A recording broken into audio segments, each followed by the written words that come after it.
Are you ready? Yeah. I think we're ready. I think so. Yeah, I think so. That was pretty good. I think we hashed out pretty good. So we're going to do the spoiler section next. So stay tuned for that and click out of the video if you don't want to be spoiled.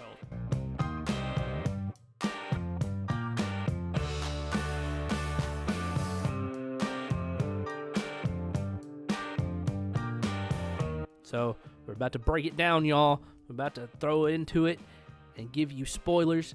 So please, if you don't want spoilers, come back after you've seen it. Or write a little comment down there saying, hey, I have not seen this movie yet, but I really do think this blank, blank, blank about your review. So, Matt, give it to us. So I guess the first thing we need to talk about is,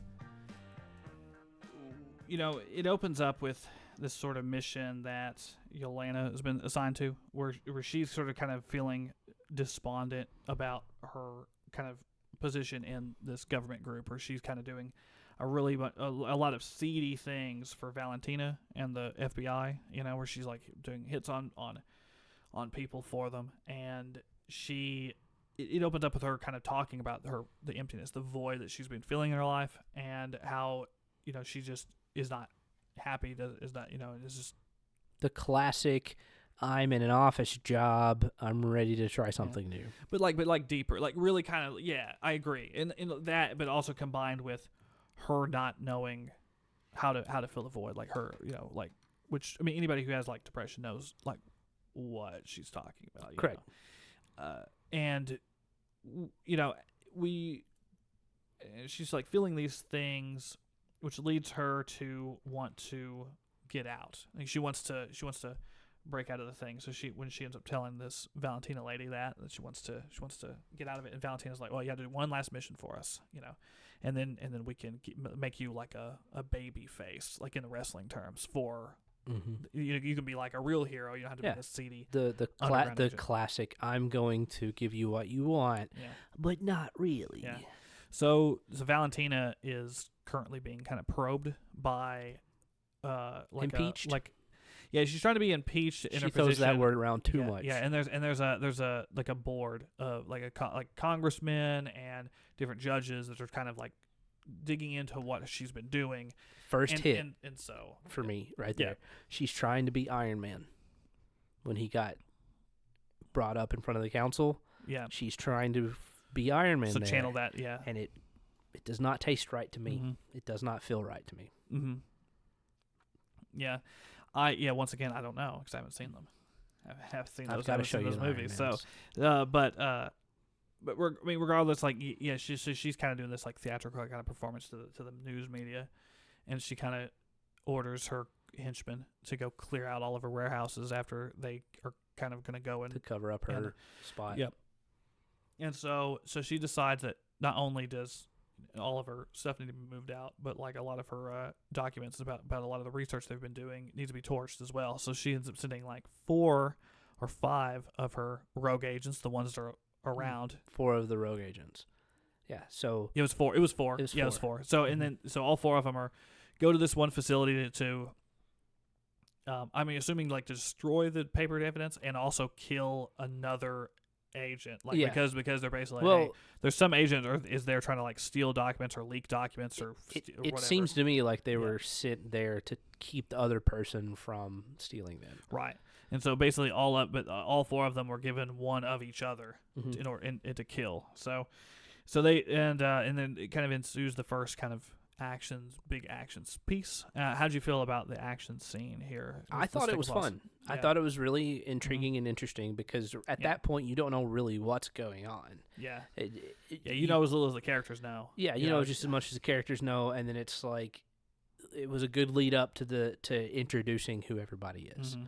Except for the one character that died, I know nothing about which is cool. So that's Taskmaster. So Taskmaster was introduced I thought she was introduced in Black Widow. Was she not introduced in Black Widow? I can't remember.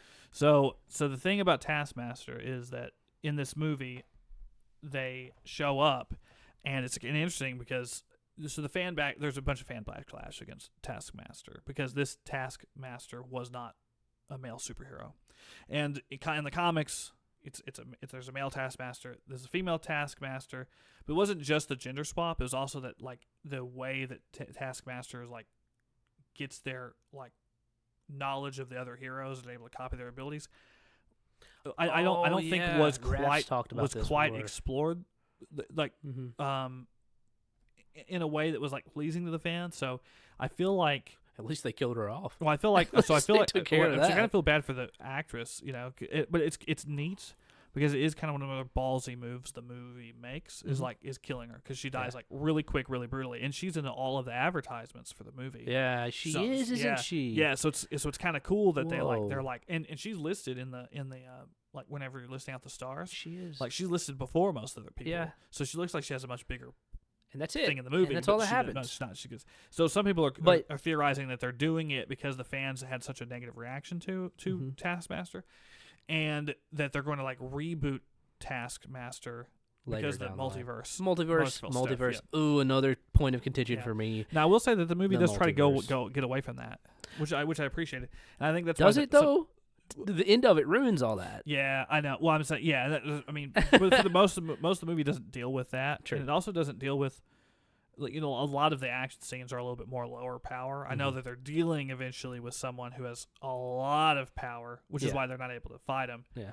But I do like the fact that they're trying to like kind of lower the stakes from the Eternals, it's a classic you know, setup, like from characters like the Eternals or Captain Marvel or these you know where the stakes are so huge they're kind of bringing it down a little bit, but you can kind of see through their facade that it's just a setup so that they can build up on it later. True, but for this movie it works, and I think that's why certain action scenes kind of feel better because it's like, well, I don't know, this U.S. agent guy could get killed, or this ghost character could get shot or killed. And especially because from the establishing thing, I mean, like, we have one of them immediately just gets popped in the head. So you're just but they don't do anything else with it. I know. But I think that's once why, again, I think it's holding why their punches. I think it's why, though, it feels like that those initial action scenes like feel good because there is a bit of like attention. You can kind of get into it because you're just like. Oh. Let me ask you this question: do you think it would have hit better if they would have kept Taskmaster around, and then gotten you really interested into the character, and then killed her off? Do you think that would have been a better? Probably. I think they're going for like a shock.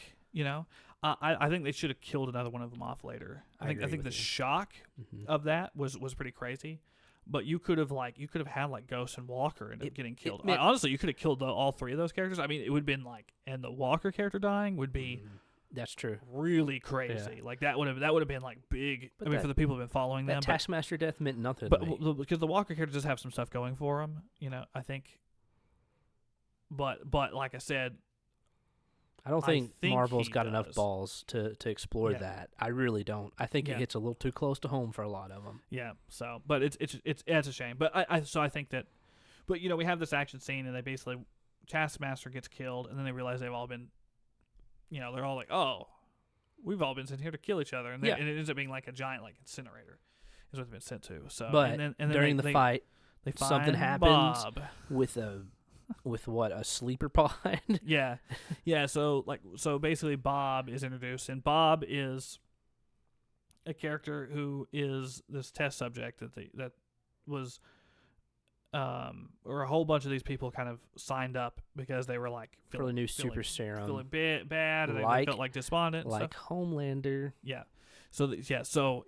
Right. Now I will say that this character has existed like way before Homelander, like the character who he is in the comics, which we can just go ahead and say. So he's playing Sentry, and Sentry is one of the most like broken, busted characters like ever been made. You know, he's like the Superman of the Marvel universe. Superman of Marvel, and they kind of make a play to that too, with the S on the chest and the cape and how golden he is. You could definitely tell he is Superman in Marvel.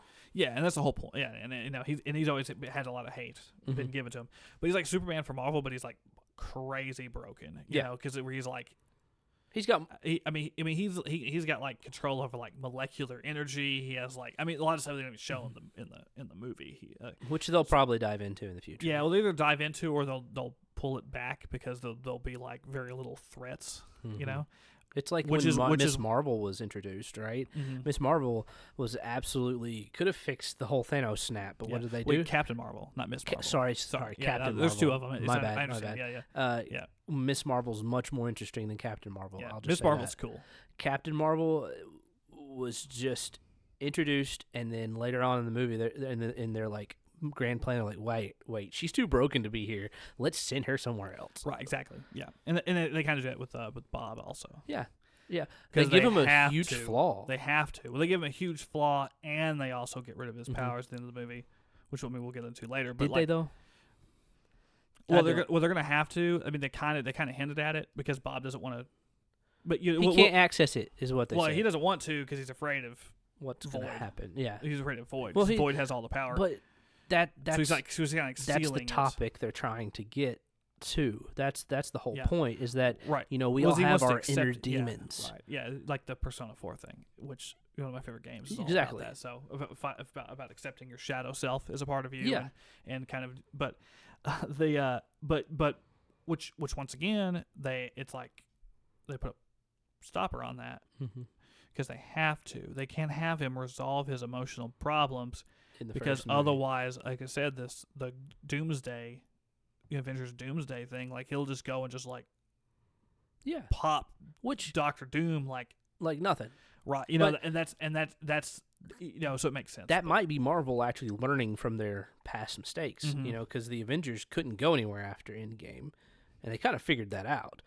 And the build up to it was kind of like, we got to keep going, we got to keep getting more interesting, we got to set the bar higher. Where do we go, guys? Yeah. And so, like, I mean, you've kind of brought up a good point in our conversation, is that it does feel like they're resetting. Mm-hmm. They're putting that bar right down here so they can keep building higher and higher. Yeah. So let's continue on with the story. Right, yeah. So So we got a lot to get into. So yeah, they do. So they so they find Bob, and Bob doesn't know who he is. They doesn't have any memories or recollections of why he's in this facility. But and we don't and they don't really realize that he's like powerful. Nobody tries to like harm him or anything. So he's just like, he just looks like some crazy patient guy. So to me, the next point in the story dragged on way too long. Mhm. Them going up the pipe, yeah, right? There Yeah. were some funny little quips that they had in there where Yeah. they were all mushed together, yeah, but it wasn't interesting enough to keep me entertained at that point. yeah, They should have just gotten out of there and gotten right into the action and used that time to really develop the characters' mm-hmm. connection. yeah. But they wasted it, in my opinion, on a sneeze joke. Yeah.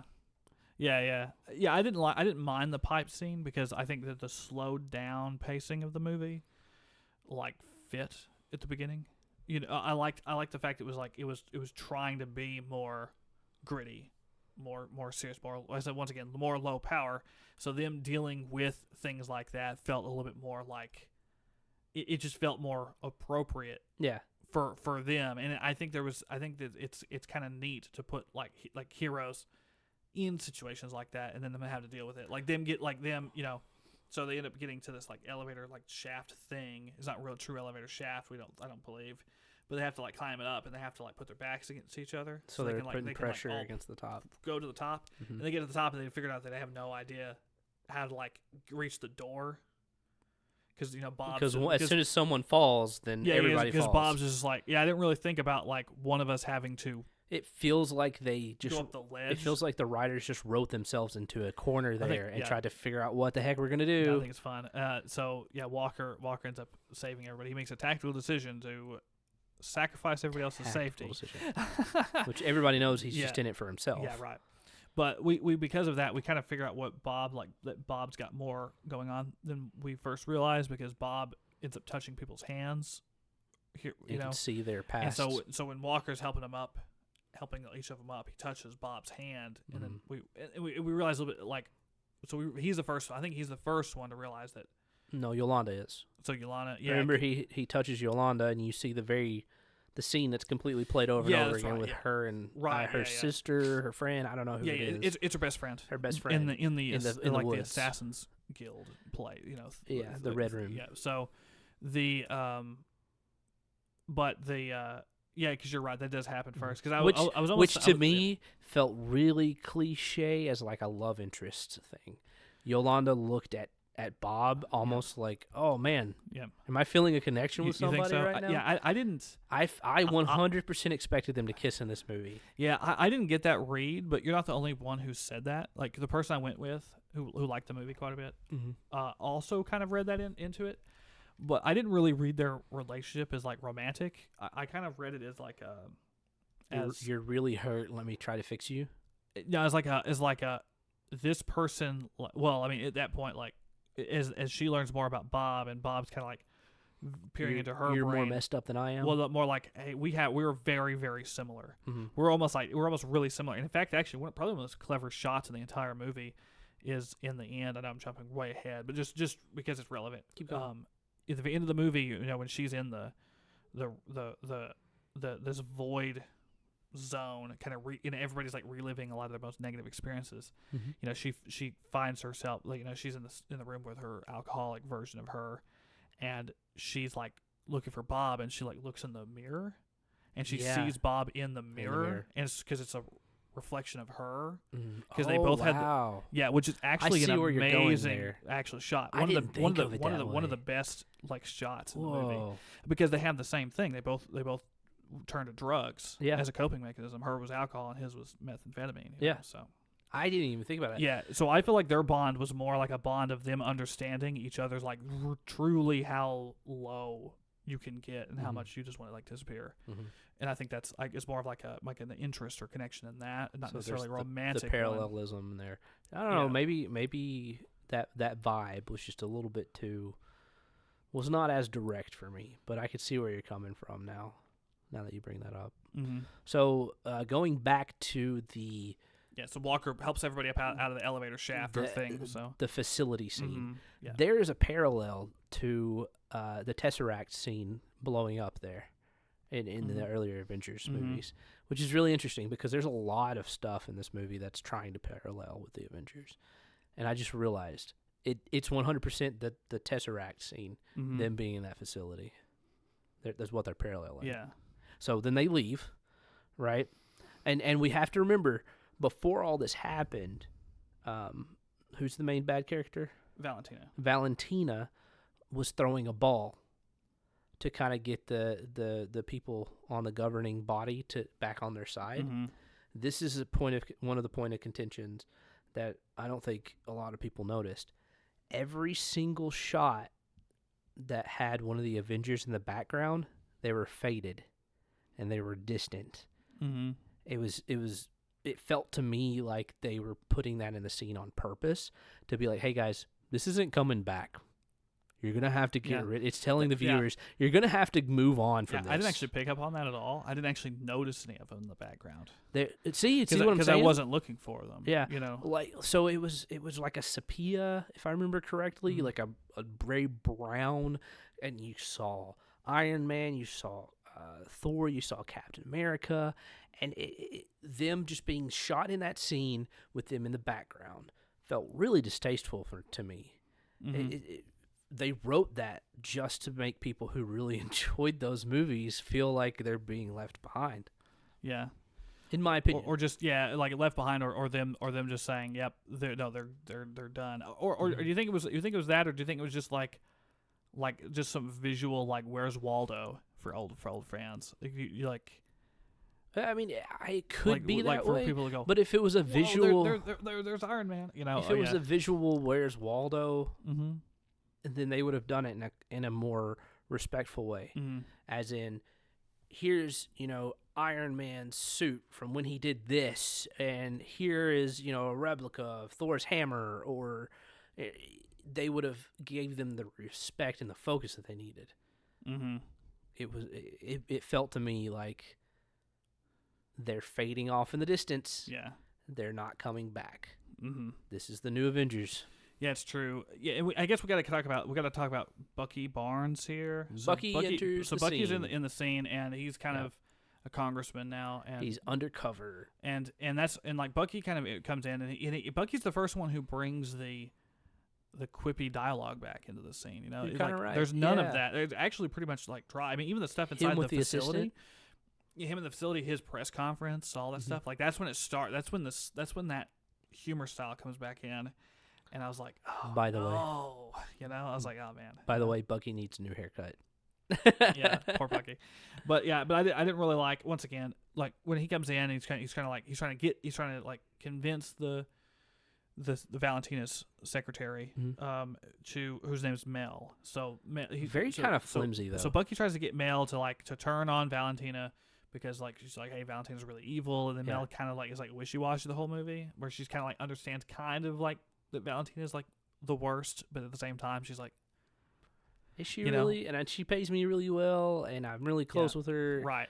Yeah. Yeah. So it's fine, but it's okay. But it's in the middle of this ball, it's another like plot point that they just didn't really explore. Right. And they just kind of drops it because she turns so quickly, and then she kind of turns back. Spoiler: she turns right back. Yeah. Which is different. I will agree with you there. But I don't really understand her perspective close enough to really care about that arc. Right. Yeah, I agree. I think that and it's during this ball that just because of all this stuff, Valentina eventually comes back to, or Valentina meets up with Mel, and then they kind of have a conversation where Mel's like, and then they do the thing where like, do you really know what you're doing here? Do you understand what is going on? Yeah, would it be really weird if the four people you sent to kill each other were working together? And Valentina's like, that would never happen. It's like, well, they're kind of like working together. They're already working. Yeah, and then so Valentina's like, okay, we gotta go send a bunch of people to go kill these guys, and that happens. We get back to the facility, and then they're planning their escape because there's all these armed guards start showing up, and they plan this big kind of plan to get out, and Bob, they almost get away, and they end up getting stopped. Bob does his sacrifice. So Bob's like, I got to sacrifice myself to get everybody get out, and that's when we realize that Bob's like crazy because like those soldiers kind of starts floating. He can't get killed. Yeah, he gets hit with all these bullets, and then they all drop, and he's like, oh man, and then he flies in the air, and then he goes too high and passes. And he passes out, and he like lands, and he makes a crater. Mm-hmm. And that's when the Valentina's like, oh, our research actually worked. Yeah, and she changes her whole plan from there. So they ship her back. They ship Bob back to New York, I think. Is that where it takes place? Yeah. Mm-hmm. Yeah. So she ships him back to New York. Quite obviously. So she says, hey, have you got the second facility ready? And and the assistant's like, well, we only got 25% or something like that through with it. And she goes, as long as the lab's ready, let's go. And lo and behold, what is it? The Avengers Tower. Yeah. So, which they pull a Captain America with Bob's scene with her. You know what's really wild? I didn't realize the Avengers Tower the whole movie. You haven't seen the movies. I know it's bad. It's really bad. Yeah, this is why you're here, and that's why But I haven't seen all of them either, so I'm not even an expert at it. But so around this time, like, so they're going off to New York and then that's where Red Guardian comes in. So Red Guardian has had this like taxi cab. So fun little comedic plot point. Yeah. And we learned this earlier, right before Yelena goes on this mission and it gets wrapped up in this stuff. She stops by her dad's house. Yep. And they kind of have a heart to heart. We learn a little bit about his scene, which is a great scene, one of my favorites in the movie, and that's why I just wanted more stuff like that, Because anytime they're on screen talking is like the best part of the movie. Honestly, but if you would have done that with the rest of your characters and really dug into the nitty gritty instead of them being all estranged people, just who happen to be shoved together, it would have bumped that movie up. It would have been much better. So that character, Red Guardian, is played by David Harbour, and David Harbour does a great job in this. So, but we learned a little bit about Red Guardian. I like that Red Guardian is like Soviet Captain America, but like potentially not as powerful, obviously, as Captain America. So it's kind of like they're a little bit of a diss. It's like a little bit of the Soviets, or maybe he's just not really recognized as full power yet. That's true. We don't really know. Yeah. So, so he ends up coming. He ends up coming to save him. Back to that point. Yeah. Towards the very end, he does some really powerful stuff. He does. Yeah. So we know he's like a super soldier, like He's got the serum. Yeah, he's got. He the makes serum, that quip with Bucky. It's like, so we're like the same person, We have both knockoff super serum. yeah. Fantastic. And I will say that like if Red Guardian was the only character that was kind of like loud and boisterous and kind of funny, I think that it still would have worked because his comedy delivery was a little bit more dry. It was less irony. It wasn't like irony poisoning like we've talked about with Marvel movies. Exactly. I would have been okay if he was like the one comedic character. A little bit of Yelena, just a tiny bit of her stuff when it's appropriate, because I didn't really have an issue with her stuff really. Like I didn't really have very much of a problem with her. Okay. It's really a lot of other people that I'm just like, anytime that the secretary did it, anytime Bucky did it, anytime that Valentina it just did didn't it, fit. anytime that like, it just like, It felt forced. It just did. So so Red Guardian comes, picks him up in the limousine, and is like, okay, well, we now have a choice. So we have a choice. We can either decide to do something, like to actually be something for once and like be respected and like bring light into people's lives, or we can just like do the usual thing that we've all been doing. He's like, we have a chance of like saving Bob, stopping Valentina, and like doing we can something. become. He honestly wants to be the new Avengers. Like he's like, we have a chance here to be a team. Exactly. Yeah, and his enthusiasm is not received. Is not received, but they'll kind of go with him anyway because. Because this is where we have a choice. They don't have a choice at this point. We got to get out. But they were all like, "Hey, we're going to get to this place and then split up, type thing." Until Bucky comes in. Scene. Yeah. Well. First off, a bunch of Valentina's people can't have found them. Yeah. Because Red Guardian's driving this old limousine in the middle of the desert. They're going to drive like 55 miles per hour. Yeah. And so they start kind of this like road action scene happens. It was not a great scene. Which I do like. I do like how, once again, like how low powered they are. Yeah. I don't actually think the scene's too bad, just because it just shows like this is not the Avengers. Black Widow. This is not Iron Man. This is not Captain America. Yeah. These are some guys that are in way over their heads dealing with some stuff. Like you even see with Ghost like, all right, I'm gonna do this. Just watch. And she gets out she phases off the limousine, and she immediately just gets it with like this sound, like wave, like barrier, like it's like those trucks that the U.S. military are using right now to like send like sound waves at people. And it stops her. Which is what they used in the furnace at the very beginning. Exactly. Until she figured out a way to get around it. So then Walker is just like, is to pull her back in. To fit against the bullets. I actually think it's like, it's fine because once again, it's fine because of the stakes of the movie. And for me, but I also understand why it wouldn't be good, because once again, it's not like not like a heroic badass fight scene. It's them barely scraping by. Here's what was distasteful for me for that scene was when Bucky entered and he did that whole BA, like, I'm coming in and saving everybody, blowing up the stuff, and then he does the weird chain thing where he just like punches it into the ground with his arm. And I'm just like, this doesn't hit. You're right. This does he not changed hit. The thing, and maybe ran out of mines. Well, he didn't, because he hit the. He didn't want to blow them up, but he did blow them up. Well, I mean, he blew up every other vehicle except for the one that he hooked a chain to and then hooked into the ground, which was the limousine, to make it look cool.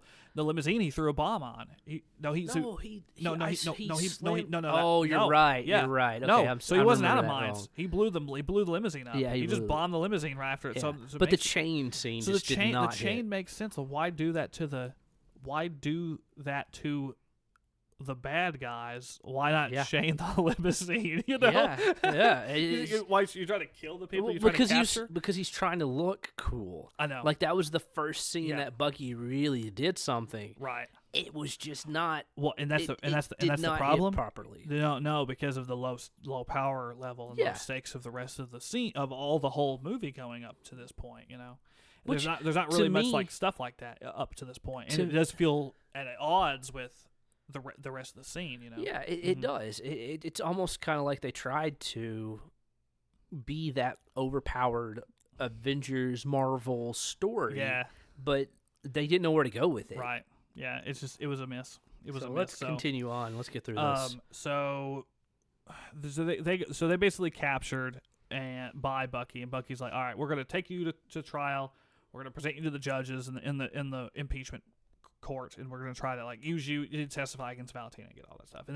And they're just the whole time they're trying to say, hey, nah, there's a worse thing. She got a hold of this Bob, and Bob is like, we only saw a little bit of what Bob can do, but Bob looks pretty freaking crazy, and we need to like stop. We need to rescue Bob because Valentina's going to use them as a war weapon because they found some evidence of what they were doing.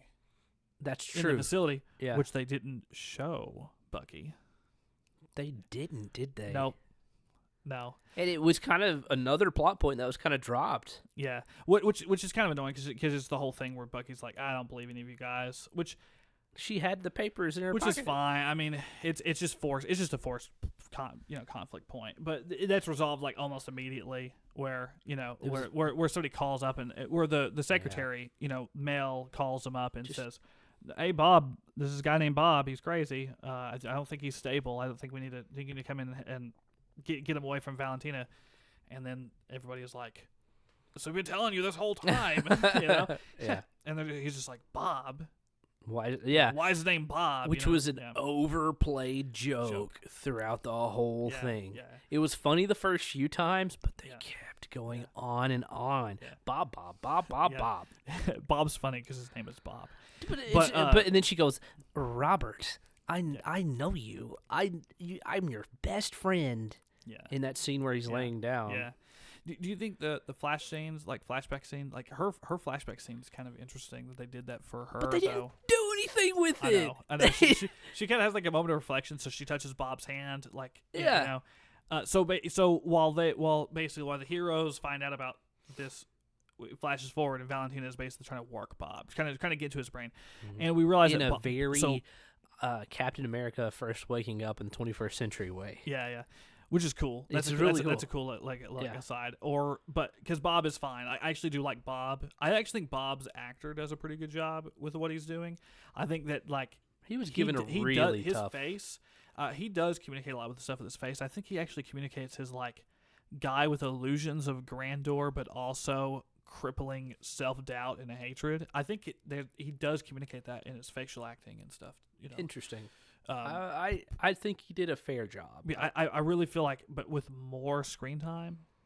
Yeah, I mean, it would have been flesh it out. Better. So she's trying to work him, and she's trying to be like, hey, all those people that have ever doubted you, they're all wrong. I know you. I know you're capable of like unparalleled power because you basically have the power of like all the Avengers. Period. Yeah. And then some. And then some. And then he's like. And he finally does something. He's like, which is a cool thing. He's like, oh man, I can do stuff. He's like, this is cool. So wait, come on. Yeah. Who are you bossing me around? Yeah, for? yeah, that happens in a minute. So so they crash in on the scene. The heroes, Bucky's like, okay, well, I'm gonna get you guys to help me fight him. So they kind of like raid the tower and beat up all of Valentina's guards. And then Valentina's like, I left the door unlocked. Yeah, you could have just come on up here. After they've just killed these guys, poor guys, and and that's the one thing I want to say. It is kind of funny that our heroes definitely just kill a whole bunch of people. In like that beginning, they all have blood in their hands. Yeah, like which is a point of contention. They do mention it. They do mention it. I think wish they did a little bit more with it because like the very first thing we see Valentina do is just kill a bunch of guards. They're probably being paid like minimum wage to guard some kind of like some kind of fat. Doctors, and she's like very bored center. with it. Yeah, so it's kind of funny. So it's like pointless death. Yeah. So there's more death, and then they go up and then they confront Valentina. They're like, okay, we're gonna stop you. You're just stop your crazy evil plans. And that's when we realize Bob has gotten he's fully bought into the fact he can be powerful because they did a few tests and he's like, oh, I can do some stuff, and so he basically revealed at that point in the time that he's going to be Sentry because that's the Sentry project is the whole thing where they're trying to create like the ultimate crazy busted like hero superhero. And then so fight. They fight because he doesn't really want to hurt them, really. Yeah. But he also doesn't want them to hurt Valentina at that point in time because he's still working some stuff in his brain. Yeah, but they all he was fight manipulated. him. Yeah, but they all fight him. They can't do nothing. They can't do jack diddly squat against Bob. No. Bob's just Absolutely not. untouchable. And they basically have to like. Bob's like, hey, they don't. There's no reason to fight. They can't do nothing to me. So why would we fight? Just go. Yeah, right, exactly. And he's like, and then then they Valentina's like, no, you need to listen to me because I made you. And he's like, why would a god take orders from like a thing? And she's like, you need to be careful throwing that god term around. He's like, you said I'm more powerful than the Avengers. And literally, some of the Avengers are basically gods. At least one of them. Yep. Captain Marvel is a god, but like. Well, he was talking about Thor. There, I know he was talking 100%. about Thor. Yeah, but his point. And so then he turns on her. Yeah, and our heroes are leaving at that point. Right, and that's when they have a team breakdown. He turns on Valentina, almost kills her, and then that's when Mel has the. Let's rewind just a little bit though. During the fight scene, they did another thing. One of many. We'll rewind in just a minute. Yes. So they did one of many things, which kind of frustrates me because every Marvel movie has to have something that is big and bad being broken. They broke the Avengers Tower, which was another hit to me of how they disrespected Valentina's whole disrespectful monologue whenever they got to the top of the Avengers Tower. Actually, did not feel good to me. Once again, another hit on the Avengers. Another slice at them forgetting where they came from. So, anyways, which is fine because she's evil anyway. But I know what you mean. But still, let's respect. She's the villain. She doesn't have no respect for anybody. But I know what you mean, though. I'm just saying. She goes, "There's so many monumental things that happen here." And she's like, "Well, now, blah blah blah blah," and I'm like, yeah. Well, so continue. No, I agree. Bob finally gets his powers. We'll do the Bob. We'll do the Bob thing. We'll do the Bob side, then the team on the bottom. So everything is boned. The lightning did not take the Thunderbolts review, but our cables and cords did. So, guys, Matt and Mike here from the future. I was looking at the monitor, but it's okay. Matt and Mike here from the future. Something happened to the video where we lost like a good chunk of it, and it was the most important part where the climax happened in the video. So here we are to discuss it like two grown men fixing a problem that we have no idea how it happened. Yeah, after we discussed for about a week on how to fix it, we decided this was the best solution. We're just going to sit here and have a little conversation and kind of do a rundown of our thoughts. So where the video cut out, as you know, we were just talking about Bob and the Thunderbolts team splitting up at the tower during the kind of climactic sort of showdown between them and Valentina. And Bob, on Bob's side, Bob's about to take out Valentina because he realizes, hey, I don't have to take it, Yeah, he's too powerful. He's like, I'm more powerful than you. And then Valentina's assistant comes in, right as he's about to do the death blow on Valentina, clicks the little kill switch, Bob goes down. Doesn't put down Bob, though, for good, because Bob ends up turning into Void. Yep. His inner demons come out and turn into the most Vanta black thing I've ever seen. Yeah. And his eyes look so cool. Yeah. By the way, very great design. Yeah, absolutely. Bob, it's really simple. They didn't go overboard with it. It's not this really crazy VFX, like spectacle, huge. It's just a little simple effect, but he looks very, very creepy and very effective in doing that. So Bob, as Void comes out, Void starts hovering over the city, and he starts voiding people in two different ways. He either points at people, and they just immediately smoke, and it's kind of a cool effect where just like if really the person's cool. there, they'll just immediately turn into a shadow. Yeah, it looks awesome. It's really cool. It's really well done. Or he's also kind of spreading like an actual just long shadow over the whole city, and anybody who touches that also gets smoked. Yep. So he's doing that, and while this is starting to happen, during the same timeline, we have a Thunderbolts team. Our Thunderbolts team is now having a crisis of their teamwork, because once again they obviously weren't that much of a team up to then, and then Yelena kind of allows her like her own personal demons to kind of come out, and she starts to like lose the fight with Bob, and things start getting out of control, and then she's like, hey, we're not a team, we're never a team. And then she just kind of gives up. And the rest of the team are like, yeah, it kind of makes sense. And then they kind of all go their separate ways. They start to go their separate ways. The Red Guardian is like, no, we got to save this. So he ends up confronting Yelena on, and they have their heart-to-heart scene, which we talked about earlier in the review. And this scene is pretty interesting because, this is the very first time that, like, I said, Bob is, like Yelena feels really defeated because she started to have that connection with Bob, and and she's kind of feeling hopeless, and we have Red Guardians like it all starts somewhere. You have to start somewhere. You have to start letting people in. You got to start making those small steps to make better, make your life better. And Yelena's just like he almost doesn't really believe it, but she kind of because Red Guardian kind of apologizes for not being there when she needed her the most. He was just like, I didn't know you needed anything. Because sometimes people in those situations don't speak out. He said, I'm here now. Yeah, and they're gonna do it. And then so that kind of finally breaks her and makes her to where she's like, hey, fine. We'll give it a try. But my problem is this was not the right place for it. Like in the middle of the street with other people walking by, not even actually like interacting with it, because if you saw a couple people talking in superhero superhero outfits about some really serious stuff while the Avengers Tower is falling apart right beside you, you're not just going to walk by like a normal person. Yeah. And then it just pulls you out of the seriousness of the situation, which in all honesty was and could have been a highlight of the growing of the team. But it was just in the wrong place. Yeah. Let's do it someplace proper. Let's make it real. Let's make it, instead of just, oh man, this is the perfect time. It's not the perfect time. Instead of it being like, hey, we've got to tie this up somehow. Let's just put them in the proper spot. Not in the middle of the street while the world around them is about to end. Yeah. It's true.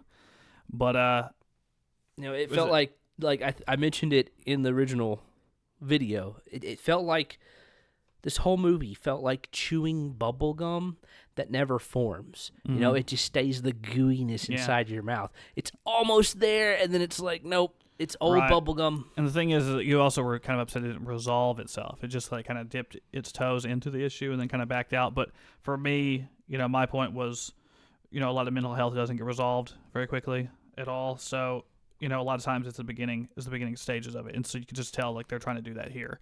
Is like be like, well, this is the baby steps that and they're trying to relate to the audience in that way, and I think it was the right move, but like you said, the problem possibly is that it jumps right into the conflict.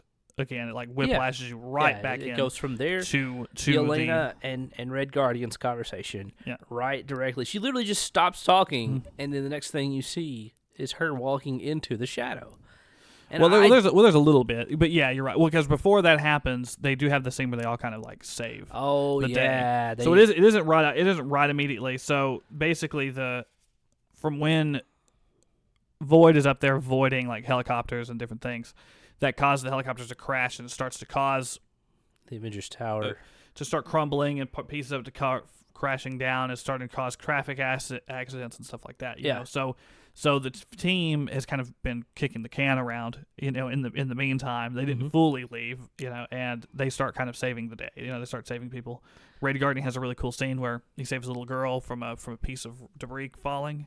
And he catches it on his back. It splits. Yep. And there's like Bucky ends up catching one of the cars and ends up like flying over his head. It was very much scene for scene take of the Avengers. Yeah, it was like a parallel. The only difference is, like I said, was the scene kind of ends visually with them lifting the big giant debris piece up over the lady all together instead of them sort of kicking a bunch of these aliens' butts in this circular camera kind of shot. Still tell. Yeah, I mean it was obviously it was an illusion. It was an illusion to it. So but when Red Guardian's up saving that girl, that's when things start going really bad because the girl ends up getting voided right after he saves her, yeah. which is a great scene. He does the finger guns It's a really great visual on that. I like it quite a bit. The problem though is, like you said, at that point in time, I knew that the voiding wasn't permanent. Yeah. Because I was like, this is a Disney movie. They're not going to let. Well, you know what? I don't know. It just felt like they weren't going to go through with it because they already did have one young character die in the movie. Which we kind of get into later in the review. True. Yelena's best friend ends up getting killed. Yeah. Off screen, but the minute they vaporized this girl on screen, yeah, made me feel like the power wasn't permanent. And no. So once again, they're taking away their stakes. Yeah. Especially when Yelena just decides to start walking into it. As soon as she poofed away, I was like, oh, this was really cool and interesting until you did that. Yeah. Yeah, because basically the Walker character ends up they start backing away from the shadows, starts to void of tons of people, and Walker's like, whenever he touched my hand and I went back into my past, it really felt like I was actually teleported there. It felt like I was like living in this experience. It wasn't like I was in. And Yelena's like, that's a hunch. I don't really have anything to lose. I already feel like, I told Red Guard I'm going to try to live a little bit, but I'm already also at the nadir, where I already feel like my life is empty too. So she's just like, if I can save the day, I will. If not, I'm done. I'm gone. Maybe so she ends up stepping into the void. Maybe she made the connection at that point. It was like, I'm not actually going to die. Yeah. Well, that's what we would presume. Well, I think that she gave an inkling where like she went on that hunch. But I don't know if she really 100% knew what was going to happen either, But they Thanos snapped everybody. Yeah, well, I think the thing about that scene is when you say that the stakes were gone, I would agree that the stakes are gone in so much that it no longer was going to resolve itself as like a normal Marvel movie. Mm-hmm. There's no way that they could it wasn't going to end with a big fight scene or anything. And whenever that happened and we started going into this this void zone, we start to, which is incredible, the best part of the movie. But we realize that they're not doing this. They're going for a very unorthodox approach. They're going to have this movie deal with the heroes are going to have to save the day by emotionally connecting with the villain, de-escalating, and kind of coming to like peace, and I think that it's an interesting way of ending the movie and the conflict. It's like they're having to make the heroes deal with everyday problems, everyday people problems, instead of just being like. But you have to remember, in this part of the glitch zone, that's already been said in the proper part. yeah. No, that's the very last thing I say before it cuts. Oh, that's the final point. That's the last point. Yes. Okay. Yes. Yeah. Cool. And then we can zip right back into the real review. I think we've done it. And this is giving you a little bit of the snippet and a little bit of a different twist of what has been messed up after the void has entered our systems. Mm-hmm. So, back to it.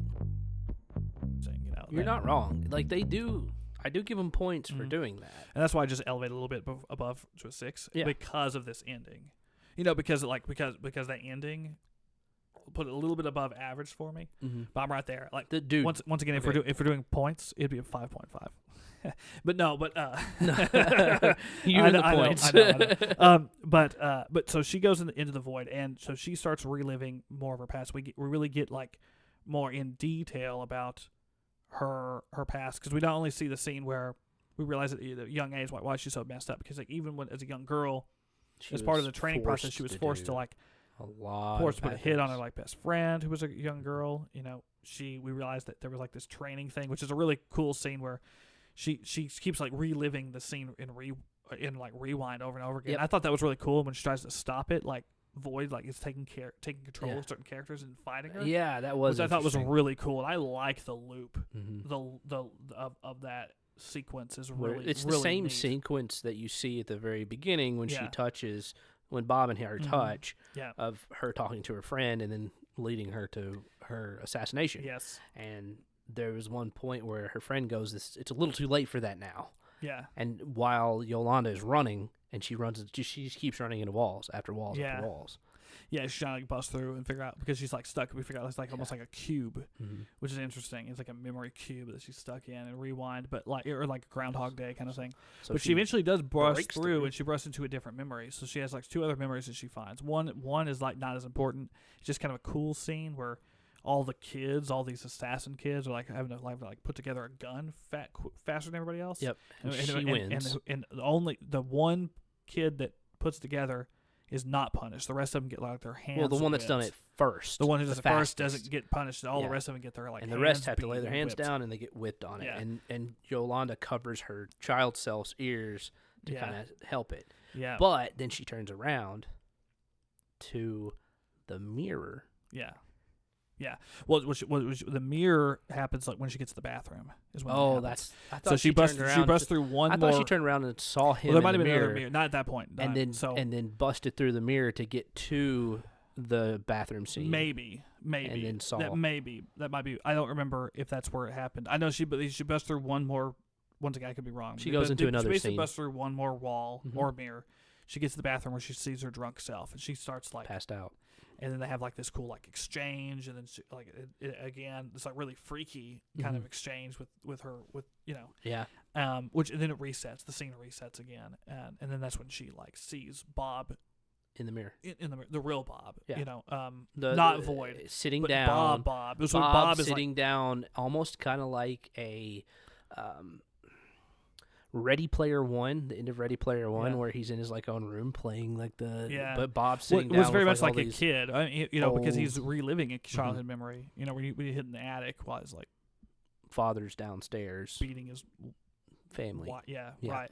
So and we kind of and then they have that great scene, which is probably one of the best scenes in the movie with Yelena and Bob kind of actually talking about it. And Yelena has a line in it where she's like.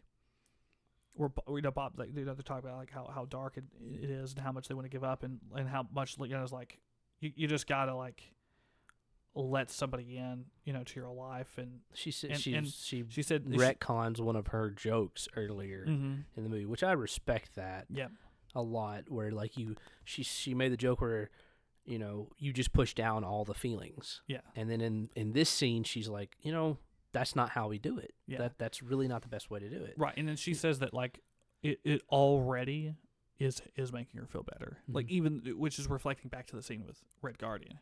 Just that one thing is already making her is lifting that darkness. They tie it in, but it's just not strong as it could be. Yeah, it's not strong as it could be, but I do like it. I do like the scene. And then Bob's like, okay, well then Void starts trying to like beat both of them up. Starts like slinging all the furniture and all the stuff at him. It's very poltergeist, yeah. And then the rest of the people, we figure out the rest of them have also jumped in. And I think we had a little bit of a missed opportunity to seeing them in their own. I would have loved to see Red Guardians. I would have loved to see all of them. Or Ghost. Like maybe we'll get an extended version somewhere where we do get their stories. That would be great. I agree. That could actually bump the movie up quite a bit. It would. It 100% would. Yeah. So hopefully that's out there. But so they end up helping him out. They end up like trying to like, okay, well, we're gonna help you, Bob. We're gonna save you. We're gonna get out of here. And so they kind of end up going through some funny scenarios. And they're like, well, they decide that they're gonna go to the most dark part of Bob's memories, mind, because they're just like, well, we're in the safest part. Let's go to the most serious, dark, scary part, and maybe we can bust out there. Let me say another point of contention. Yeah. So it was the Yolanda and Bob's scene was very touching, very heartwarming, and then Red comes in and makes a pillow joke, and kind of ruins the taste of how heartfelt that the scene right before it was. Yeah. It's a good thing they didn't do it in the middle, which is something they've been doing. Yeah. Is like doing it like in the middle or like immediately after. I mean, within like 1 second. They do wait a bit. They actually let the actual sentiment actually get through and actually be sincere for a second before they do something like that. Once again, thank God they did that. They're starting to do that. I just want to see more of that. Like, do more of that. Please stop cutting into the scenes with jokes and quips and funnies, like But I just wish they would have taken it seriously, Mm-hmm. and they would have just continued on. Right. Yeah, it was funny. I laughed, but then I was like, "Is this really the best time to do this?"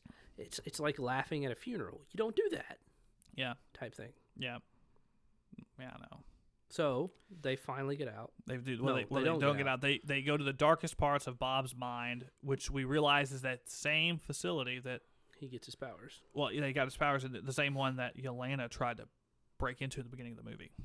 It's the same.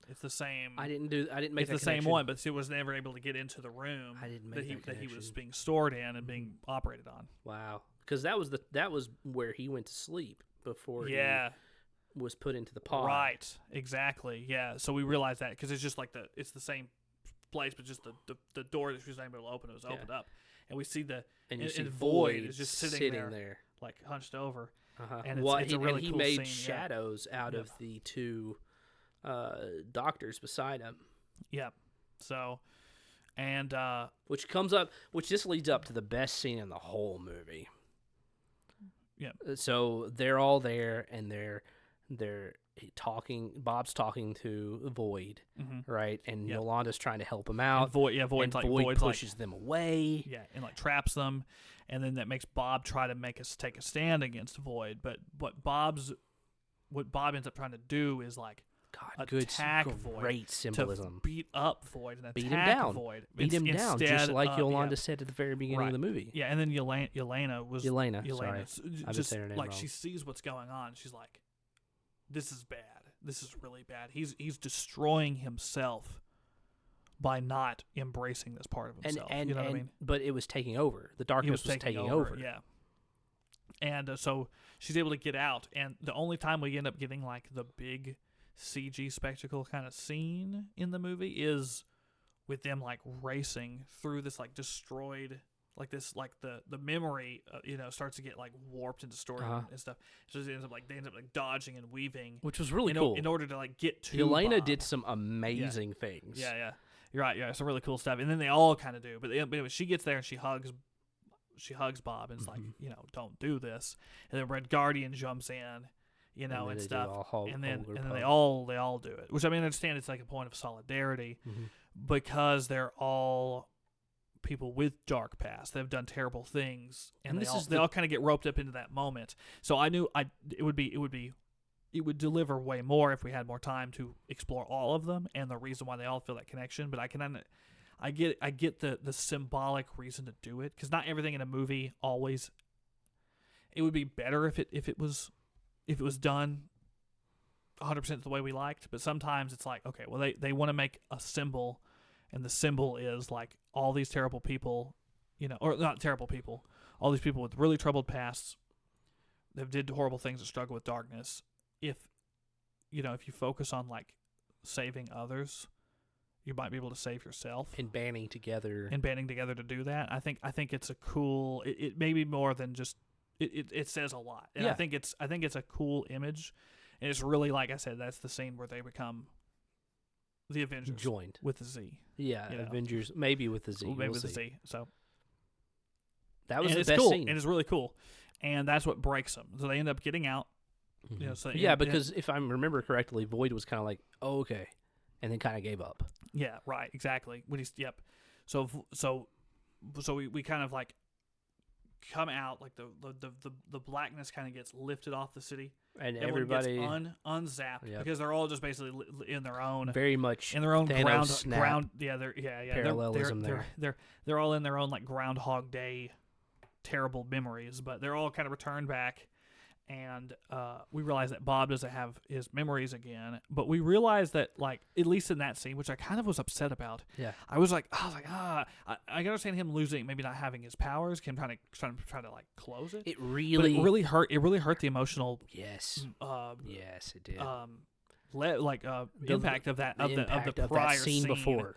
That he was it like, just, nope, it just deflated it. It's just I like, don't know what just happened. Who are you guys? Yeah, And then then they make the quip again later towards he starts clapping. Yeah, it really hurts. It does. It really hurt me, and I was like, man, it's such a missed opportunity. Yep, it's such a missed opportunity. But and then I don't know. Does he remember later on? I don't think so. I don't think I actually. when he's in the chair. I don't think he does. Reading. I don't know if he does. Well, he only knows that he is powerful at that point in time, which we'll cover in just a second. So we're almost done. We're almost done. Thank you for viewers. sticking This around. is a very This long is a one, long but it's okay. It's fine. We did had a a lot deep to say. dive on this. So they go to confront Valentina because Valentina's on the ground because she's alive, and she's like basically they found out she was setting up this like press conference, to make the new Avengers, our group of guys, look bad. They'll look good. Well, it was originally that, to but then make they save the day. Sentry look good. Right, true. But then Sentry became evil, and Because then they saved the after day, and then she's like, They save everybody. The crowd around them starts clapping. and then she's like, "This was my plan all along. This is the Avengers. This is the research project that me and everybody were working on. It wasn't the Sentry project. It was these guys. Yeah. And then when And then Yelena they're just- steps up, She's like, "We own you." we own you. And that was so cool. That was like a real like empowerment moment. She's like, Yeah. and then you could see it on her face that she's like, "Oh man, Yeah. what am I gonna do here?" Yeah. It's and then basically we learned that they're new Avengers, and then it ends with and that's basically the end of the movie. That's and the then movie, it ends with yeah. all these like the credit scene with all the Time magazine where they recreate all these really famous Time magazine covers Yeah, with Avengers, which I didn't, With the new with the new Avengers. Avengers, which I didn't With our dislike. I band thought of I like the characters. Queen one. Like, especially I like Red Guardian, so just seeing Red Guardian and a bunch of, and I liked also the one where they made out of Walker's bench shield. Like they took that one famous where they put the bench shield on the beach and stuff, and they did a lot of little parallels. I thought this is if it ended there and it just ended on all these kind of cute, funny, it would have been better. little Time magazine like covers, I'd be like, Yeah. that's kind of funny, Yeah. But when we get two stinger shot scenes, after credit scenes. The first one where Red Guardian's trying to get somebody they're to in buy the their Avengers Tower. their Wheaties. We got the Wheaties scene first. That's the first of them. that you're right. Where he's in the supermarket and he's trying to get the lady to buy the Wheaties because they're on Yeah. the cover, and he's like, I'm wondering It's who that me. lady was. It's I wonder if that me. lady was somebody important. "You think so?" Yeah. I'm wondering if she's like a jab character type Yeah, thing. yeah, or just like a character doesn't look like important at all, but it actually somebody that'd be kind of funny. I'll have to research that. It was fine. I mean, Yeah. so if I would have even been okay if it ended with that one, because it would have been like the baby Groot scene in Guardians, or it's just something that is like, it's not an actual lead. It doesn't mean anything. It's not a It's lead just into another something movie. It's just a funny, funny like a little quip. thing. Yeah, I would have been like, okay, Yeah. But no. Then we end with the last. It didn't. The joke didn't land either. It wasn't good. No, It wasn't the good. Wheaties joke did not land. So, but when he brought it up originally, it was funny because it was just he just said it in the middle of his like taxi cab drive thing, where he's like, eventually, if we're in a team, we can get on the Wheaties box and stuff. Like, it's funny because it's just like it's so quick. And it would just be like an EFIS, in our EFIS. Exactly. Talk about the dialogue in EFIS being a lot. There's so many great quotables, but they're just like So they're just fast. gone. Mhm.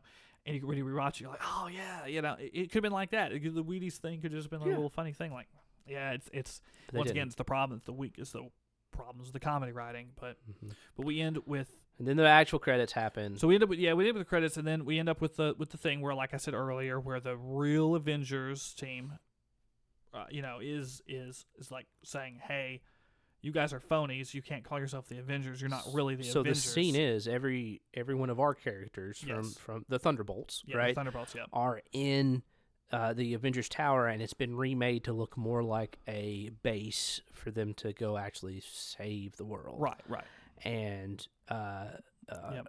Red Guardian's Red like, "Hey, I Guardian. found out how to deal with this. We just make the S a Z." he comes up in a goofy suit Which is a goofy suit. Which here's the deal. with I think that sponsors on it. is kind of funny. I Yeah. do like that because that's something that It's on point for his character. a lot of exactly. And that's a lot of really lazy people did back in the day to when something was like edgy or like alternative, they would use we would use Put a a Z on it. You know what I mean? Yeah. So it makes it because they are the edgy alternative And it Avengers. would So be it's like, his era too. yeah. So I'm like, okay, I'm like that's fine, but. And Yelena is doing the whole kid thing where she's like, "Oh no, Dad, come on." Yeah, right. And then but I think all the dialogue in here, this is when they fully all the characters feel like they're fully in normal Marvel movie writing. Yeah, They they do. mode, and it's really weird. It's the whole definitely scene is different from- jarring. It's compared like there's a lot of time that's happened between the end of the actual movie Yeah, and to the point where you're at now, where you feel empty. Yeah. Like because number one, if the Thunderbolts actually are the new Avengers and they've had all these Time magazines and stuff like that, and then Captain America guy comes in and is trying to keep them from being the new Avengers, Yeah, you've already lost a lot of clout there, buddy. yeah, Especially since they're in the Avengers Tower and they're already ready to go and stuff Yeah, like that. right. Like, what are we trying to do here? right. I don't know. It's a mess. Yeah, it's an it absolute is a little mess. And then we realize that once again, like Sentry is not really clear whether Sentry has his memories back or if he just like knows, like, hey, I at least know that I am Sentry Void. But he's like, so he's just spending like, all of his time doing in order for me to laundry join you and guys, I've got to talk to Void type thing. yeah, and he's like, I'm not going to do that. It's like I did the dishes. yeah. And then it ends with them being like, oh, there's an interdimensional spaceship entering which I'd like to know how the hell they know that. Well, I mean, I guess this is like post.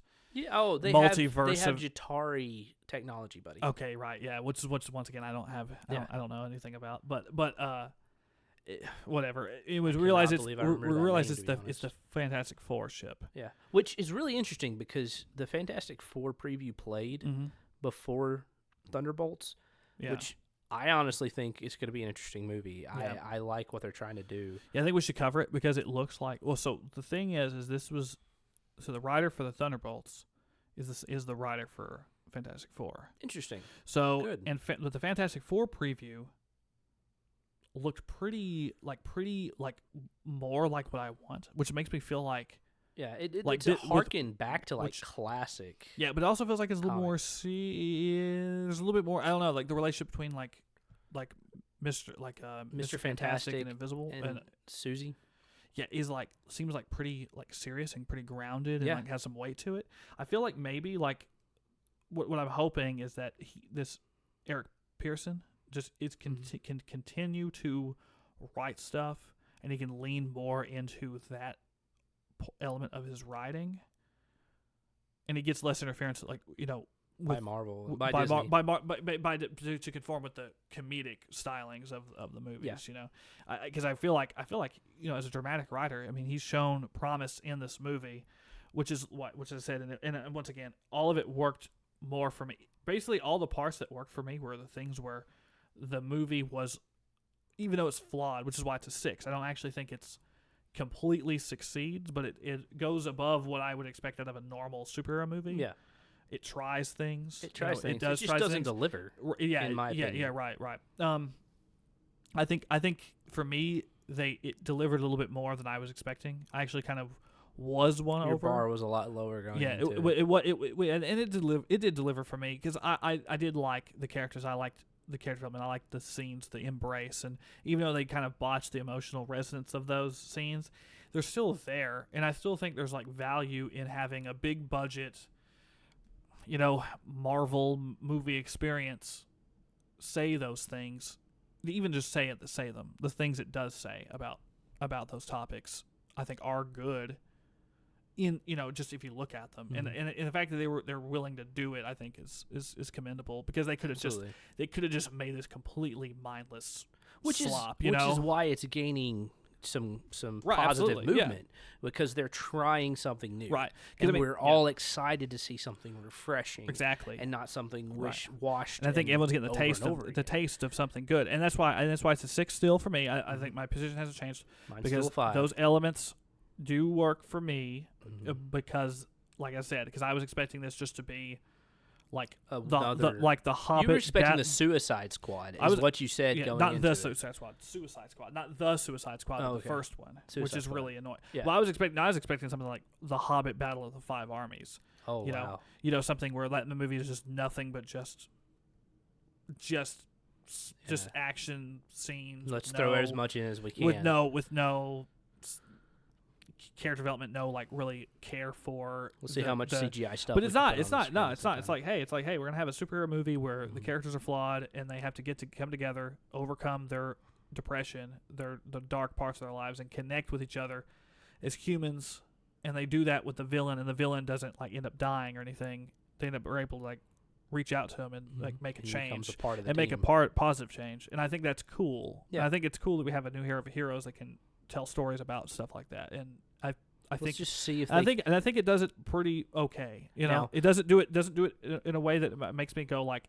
this is a fantastic. But movie. here's the deal: if they take this, which I think is a 6, because I think it's right in it's a step in the right direction. It's not a mindless garbage junk movie. It's like it's those first steps towards something really good. If they just keep at it like this, they can make some really good movies, and maybe even, you know, I mean, this is debate, but they could end up making a movie that I consider to be maybe higher. one of my favorite movies in the Marvel universe. If they do that, but if they do it, and here's the thing: if they don't, then that's really gonna bring down the perspective and the view of this movie. Right. It's the cliche where like the second movie oftentimes makes the first movie less impactful. Right. Yeah. It's like the thing with the Last Jedi. You know, another movie that like a lot of people hate. Yep. The Last Jedi, I think, I liked it. I was actually one of the few people that liked it, the movie, when it came out, but that's because of what it promised. And then all of that was retconned by the movie, the last movie, whatever the episode 9 was, the Rise of Skywalker. Gosh. The Rise of Skywalker basically retconned everything that was interesting in 8 and everything that was setting up. R.I.P. Making the 8th movie really bad now because it's total nonsense, you know.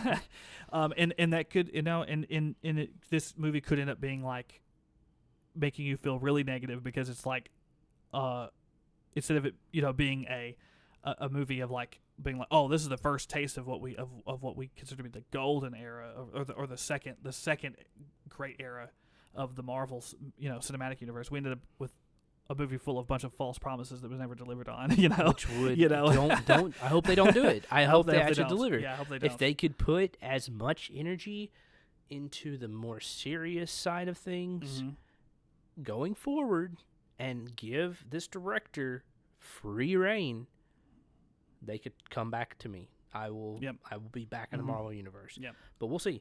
That whole scene with the Fantastic Four, I was wondering how they got to this time, but it's probably going to be multiverse BS. Yeah, I hope not.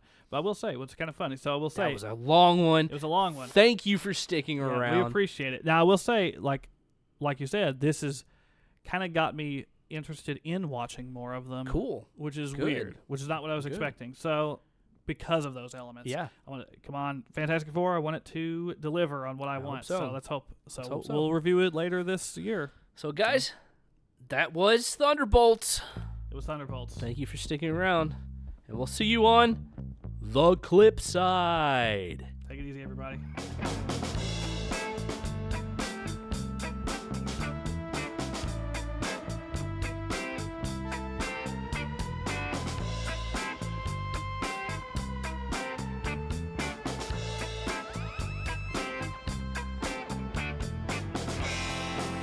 Have a good night, or day, or morning.